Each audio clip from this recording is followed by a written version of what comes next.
Bir haberim olmuş yar benden küsmüş, yar küsmüş. Böyle miydi bana?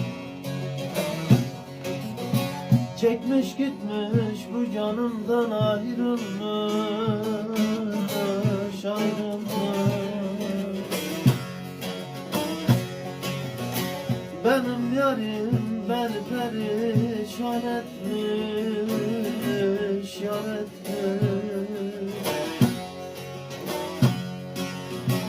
Benim hayallerim yıkıp da gitmiş, yar gitmiş. Benim hayallerim yıkıp da gitmiş. Benim yarim beni perişan etmiş, yar etmiş.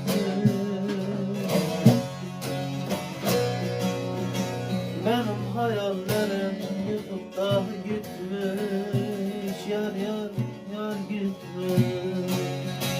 Benim hayallerim yıkıp da gitmiş.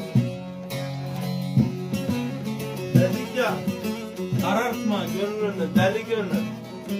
Yakıtını gülün korkusunda al. Ummana bir gemisin sen, unutma. Dümenin belli, yolun belli, menzilin belli. Korkma, bırak gemi büyüklerin gözü önünde yüzsün dursun. Hakkın merhametiyle, şefkatiyle, bağışıyla can. Yok yok.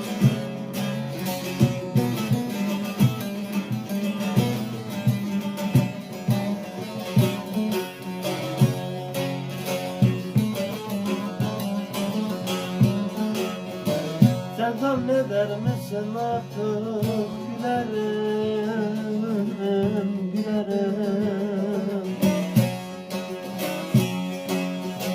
Söyle bana nasıl sabır ederim, ederim.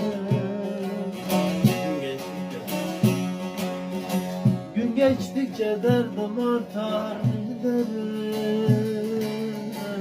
giderim. Halden hala koydum kalan giderim, giderim.